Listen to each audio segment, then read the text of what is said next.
नमस्कार, मी वृषाली पाटील बातमीपत्रात आपलं स्वागत करते। आता थेट जाऊया राष्ट्रवादीच्या शिबिरात। अमोल कोल्हे बोलतात। आणि जे नेतृत्व असावं ते पुण्यश्लोक अहिल्याबाई होळकरांसारखं असावं। कारण माझी माता माऊली वाटली तर भाऊक हरणीसारखी वाटते, पण जेव्हा कुटुंबावर येताना दराडेताई तेव्हा चवताळलेल्या वाघिणीसारखी असते। ती जेव्हा शांत असते तेव्हा लक्ष्मी असते, आणि जेव्हा भडकते तेव्हा ती दुर्गा होते। हे दुर्गेचं रूप तुम्हाला आता धारण करावं लागेल।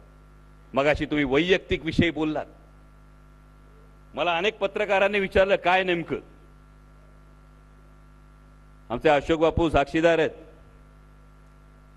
काही मोठ्या नेत्यांनी वक्तव्य केल्यानंतर भुसारा साहेब मी मतदारसंघात फिरत होतो, आणि मतदारसंघात फिरत असताना एका लग्न सोहळ्यात एक माता माऊली भेटली। शेतात राबून खरबरीत झालेल्या हाताने चेहऱ्यावरून हात फिरवला, आलाबाला घेतली, मिठी मारली, आणि मला म्हणली, राजा तू लढ, मी हाय संगतीला।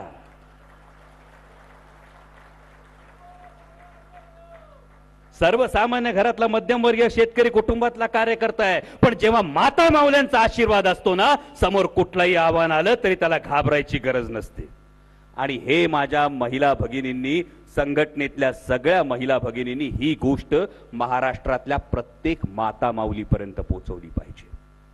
उंबरठ्याच्या आत असणाऱ्या माझ्या माता माऊलींना उंबरठ्याच्या बाहेर कर्तृत्वाची भरारी घेण्यासाठी क्रांतिज्योती सावित्रीबाई फुल्यांनी जसं बळ दिलं, त्या पद्धतीने त्यांना राजकीय क्षेत्रामध्ये आरक्षणाच्या दृष्टिकोनातून, संरक्षण दलाच्या दृष्टिकोनातून जर बळ देणारं कोणी नेतृत्व असेल तर ते आदरणीय शरदचंद्रजी पवार साहेब आहेत। आणि आता हे जे बळ दिलं त्याच्या कृतज्ञतेतून उतराई होण्याची वेळ आली आहे। हा संदेश माझ्या प्रत्येक माता भगिनीपर्यंत गेला पाहिजे।